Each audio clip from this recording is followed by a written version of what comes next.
Welcome to the League.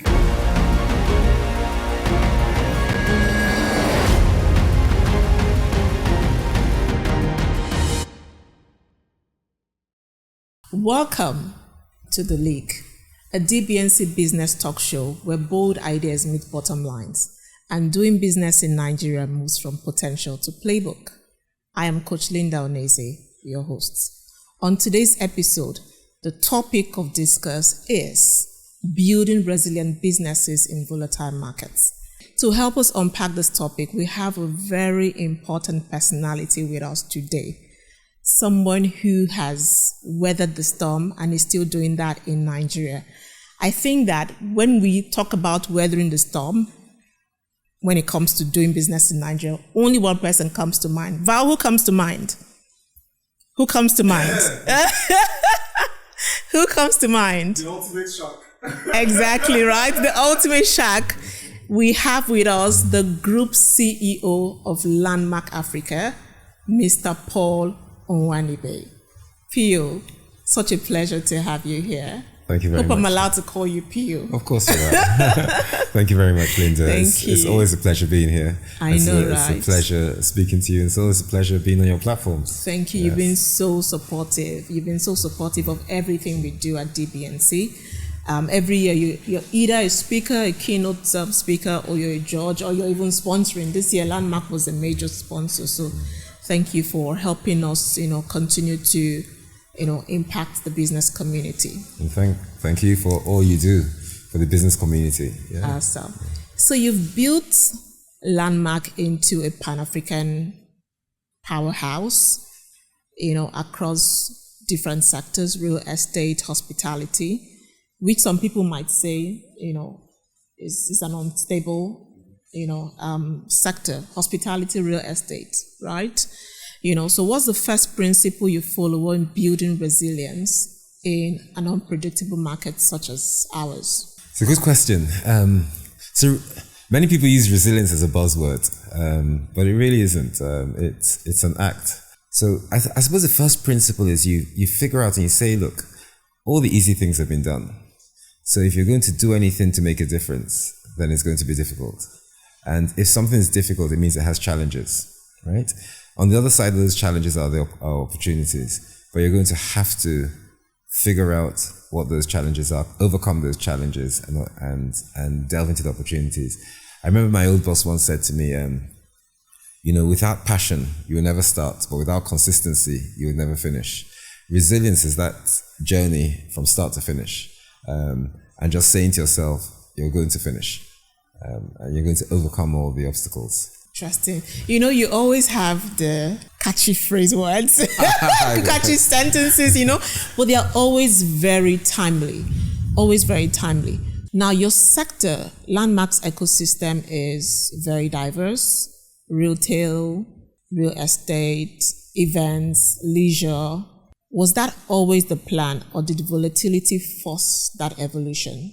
So, in business, you roll with the punches. They say you can never change the cards you're dealt. You can only change the hand you play, right? So in this business, obviously, we set up to create a business, leisure, and lifestyle business. And you've named the various sectors. And over a period of time, the macros change, the micros change, the challenges change, the opportunities emerge. And in business, you've got to be ready to adapt. The few times I speak, I speak on 3 different principles, and adaptability is one of those principles. So the plan has always been to build a vision and build the biggest and best business leisure and lifestyle platform in Africa. And I think we're well on the way to that. Obviously, various challenges has ensured that we've had to roll with the punches and begin to reinvent ourselves in various ways. So there are many things we're going to do now, still in the same line, but there's a bit of geographic diversification. There's a bit of product diversification to an extent, but also trying to figure out what are the best things in an emerging nation like Nigeria, and in surrounding African countries, what are the best things that people do. So you talk about the opportunities, the demographic dividend, that demographic boom. A lot of young people. These young people have to live somewhere, go to school somewhere, go to work somewhere, go to hospital somewhere. And real estate is the platform that provides all that. So one has to figure out how to meet that need. The second thing is, this whole brand Niger philosophy, right? There are things that we're really good at and we're known for and we export very well, right? Music, arts, fashion, food, movies. And that's all in that leisure, lifestyle, hospitality industry. So any business in our industry has to figure out how to leverage on that as well. So these are all strategies and we'll see where we get to. But it's an open playbook. Amazing. This question I'm about to ask you, I know that a lot of people have asked you the same. And it's around the demolition of the landmark beach. It came as a shock to many of us. I have a lot of beautiful memories there with my family and my friends. Just having 80 plus businesses that you empower through running that business, just gone, without significant notice, I would say. And you've had this peace around you, you're not fighting. What is making you embrace such peace? And how do you lead a team after that kind of loss? Yeah, good question. So first I'll say we've had many challenges as a business. Look, Landmark is a 28-year-old business. So you can imagine we've had incredible challenges, many that people don't know. This is the most publicly played out one in recent times, right? We had the September 11, disaster in 2001 in New York. We were big victims. And we had the Libya war crisis. Our office was blown up in 2011. We survived COVID. A lot of people did, but as a business that brings people together, COVID said stay apart. So we were closed in all our locations for over a 12-month period. We had to sort of meet our overheads, pay our salaries, meet our obligations without generating revenues. There's a foreign exchange crisis. Not many people understand how big that is, but we've raised over $100 million worth of debt and equity over a period of time. $30 million of that was foreign debt. At the time we borrowed it, it was changed for 3.2 billion naira. We changed it using CCIs at the official rate, so we could get it out at the official rate when we were changing it back to payback. Roll on 7 years later, $30 million is now 45 billion naira, right? And that's if you strip out the interest. So we have 3.2 billion naira to build the things, and we have 45 billion naira to pay back. So that's a crisis in many ways. So we've survived that as well. Not many people knew about it. Many other organizations have, and you hear people like MTN and stuff really complaining, posting huge losses because of foreign exchange losses, and we've been the same. And amidst all this demolition happened. So yes, it was painful. We went through, I think they call it the 5 stages of grief, right? Yes. What those 5 stages are? If I can remember them, right? If I can remember them. Obviously the first thing that happens is surprise. Then there's a bit of anger, right? When you hear about it and you think, why is this happening to you, right? And then you start bargaining, and I'm sure you'd have seen a lot of conversations we played out in the public we had with various levels of government and stakeholders. Then you realize you're not going to get your way, so you're sad. And then the last part of it, you have to accept your fate, right? And if you don't go through those 5 stages, then you're going to continuously be thinking about yesterday, right? Rather than tomorrow. And I was once told you can't do yesterday and tomorrow at the same time, right? You've got to, recognize the past, right? Plan for the future, but live in the present. And if you think too much about the issues you've had in the past, it's very hard for you to forge a future. Look, this didn't happen. It was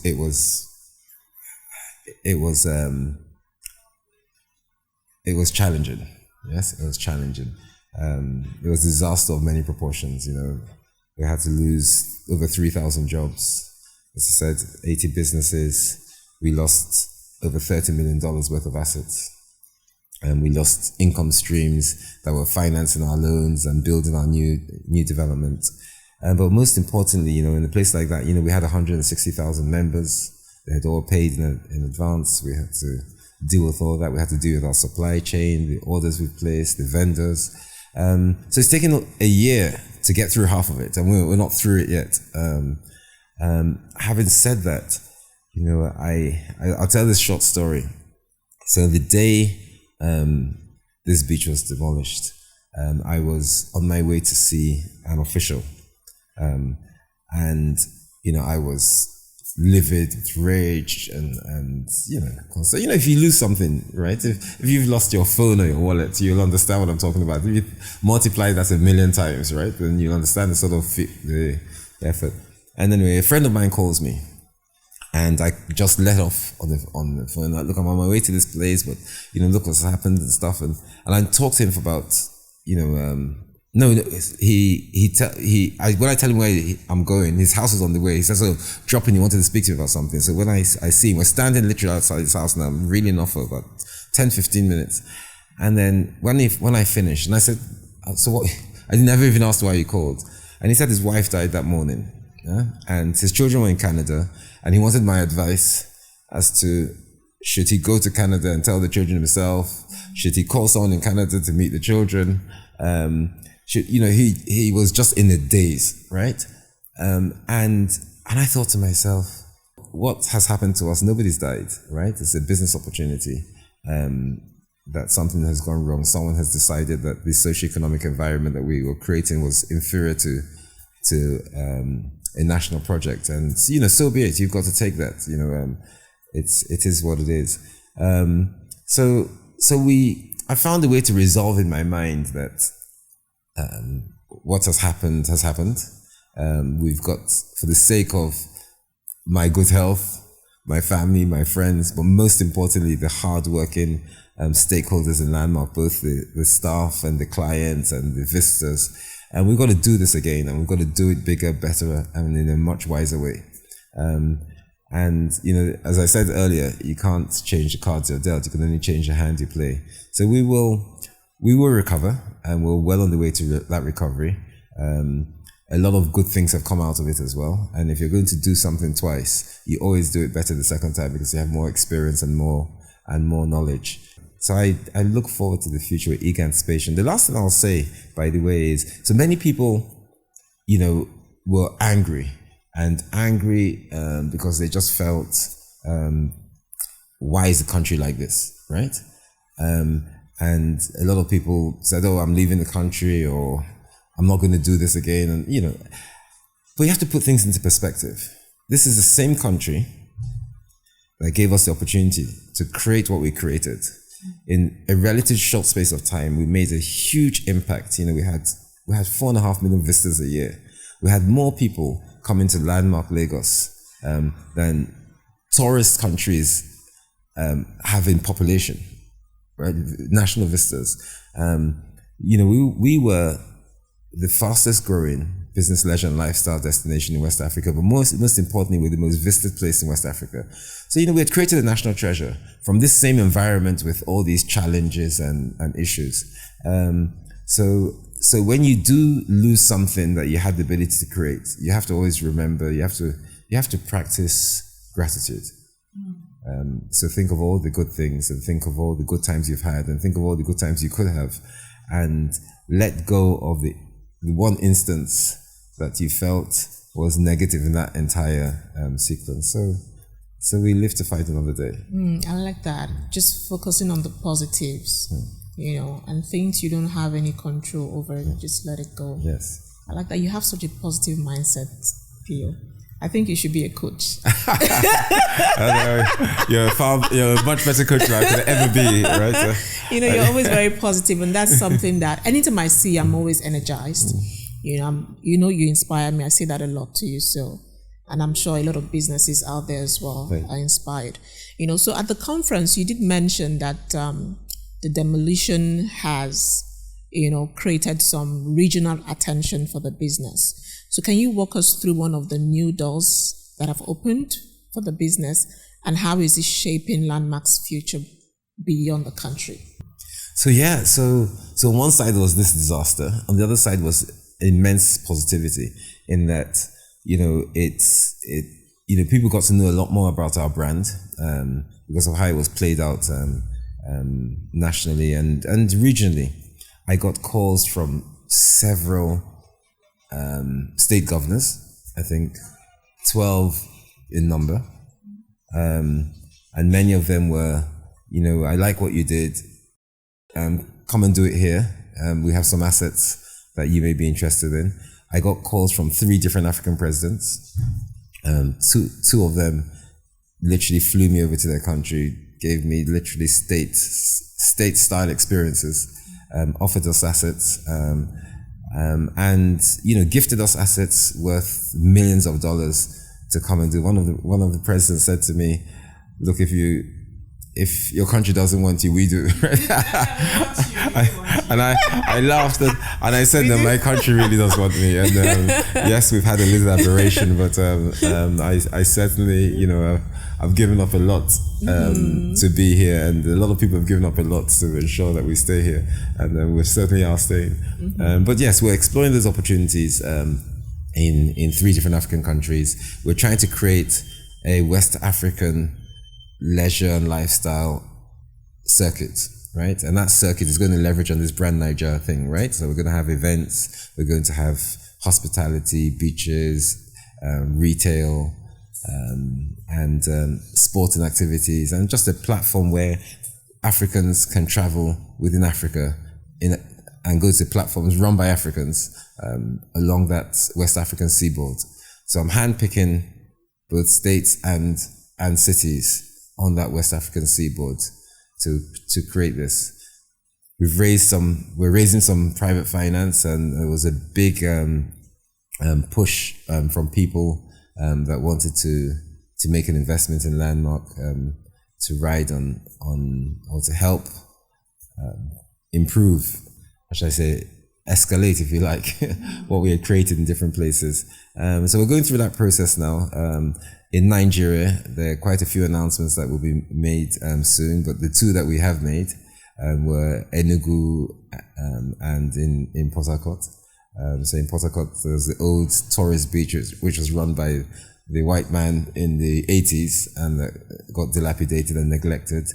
So we've taken that over, and we're going to create, a one-stop shop leisure facility there. Very excited about it. We've done so much work on the designs and the fabrication and stuff, and the site's being cleared now, and hopefully in the next few months we'll start seeing some amazing things happening there. Enugu was an old Nike Lake resort. Enugu is both emotional and commercial for me. Emotional because I went to university in Enugu. I went to University of Nigeria in Enugu campus. Okay. But secondly, I married my wife from Enugu. Okay. Right? So I spent 6 good years in Enugu. So when I got called by the governor, I came down, I looked at it, so we took over Nike Lake Resort, and which was an old 200-room hotel built on 100 hectares of land by the lakeside, by the Nike Lake frontage. It's an incredibly lovely place, and it just needed some TLC, right? And so development. So we've raised almost 10 billion naira to redevelop and re-evolve this place. We've been going through, obviously there are 3 things one has to do. You've got to deal with the softer issues, which are sort of the staff issues, the training, and the things you can't see. Then you've got to deal with the infrastructure issues, water, sewage, power, again, things that people don't see. And then after that you deal with the beauty issues, which is the actual buildings and the renovation of that. So we're halfway through the 2nd stage, and we're about to pursue the 3rd stage. Even in this time, we took it over in March, and this short period, we've had so many different conferences and so many different people who have come to see what we're doing.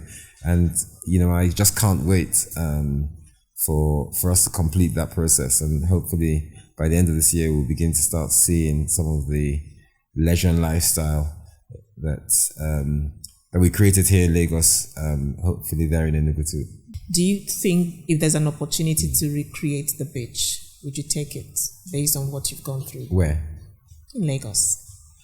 Yes, I would take it for many reasons. I mean, look, Lagos is a commercial capital. It has a lot of people. It has a lot of people who have disposable income, at least at the level that we're batting at, because, you know, we're a mass market product. We think our brand is loved. I think a lot of people miss us. It would be a nice opportunity to bring it back. Yes, what happened to us happened, but stuff happens. It doesn't mean you don't. If you get hit by a car because you're crossing the road, you still have to cross the road again, right? so yes, we'll take it. And Lagos is dear to me. I consider myself a Lagosian. Not everybody does, but I do. I went to school here. I went to secondary school here. I spent a lot of my time here. Some of my closest friends are here, and I think I've contributed heavily to the socio-economic environment in the state as well. So we will certainly do it again. As a matter of fact, we're actively pursuing opportunities to do it again here.